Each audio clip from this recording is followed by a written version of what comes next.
القلق، يحتاج العبد أن يعمل على تقوية قلبه ويقوي قلبه. يعني طريقة تقوية القلب هي أمر واحد، يقويه بالإيمان. لا يمكن أن يتقوى القلب إلا بالإيمان، بالثقة بالله، بالتوكل على الله سبحانه وتعالى، بالتفويض إلى الله جل وعلا، بالتسليم لقضاء الله.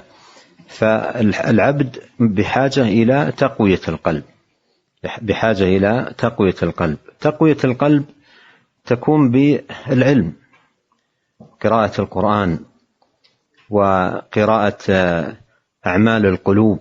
أعمال القلوب مهمة جدا أن يقرأ فيها الإنسان حتى يقوي قلبه بتلك الأعمال، يقوي قلبه بالتوكل، يقوي قلبه باليقين، يقوي قلبه بالثقة بالله، يقوي قلبه بالتفويض إلى الله عز وجل، يقوي قلبه بالرجاء ما عند الله عز وجل، يقوي قلبه بالثقة بدفاع الله عن عبده المؤمن، يقوي قلبه بهذه الأعمال القلبية العظيمة. وتقوية القلب بهذه الأشياء يحتاج أن يقرأ في فضائلها، ويقرأ في النصوص الواردة فيها، ويقرأ في ثمارها وآثارها حتى تدخل وتتمكن من قلبه.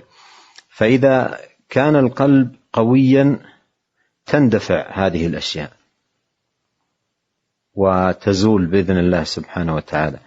وإذا كان القلب ضعيفا ينزعج عند المصائب وينفعل مع الأوهام والخيالات وما يرد على القلب من الأفكار السيئة. يعني بعض الناس لضعف قلبه بعض الأفكار السيئة تؤرقه وتمنعه من النوم، تمنعه من الراحة، لا لشيء إلا لمجرد أفكار سيئة وردت إلى قلبه، توهمات يبني عليها أشياء فيمرض بسبب ذلك، وهي مجرد أوهام، يمشي مع أوهام تؤرق قلبه،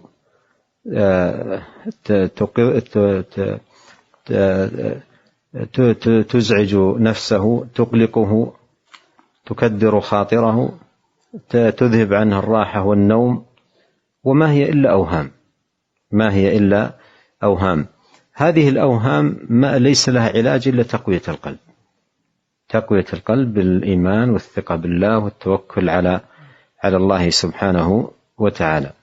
إذا لم يعمل المرء على ذلك، على تقوية قلبه، هذه الأوهام من أشد ما يكون في الأمراض، من أشد ما يكون في الأمراض، حتى تحدث للعبد، يعني إذا ما استعان بالله ولجأ إليه، تحدث له الانهيار العصبي والغموم والأمراض حتى البدنية.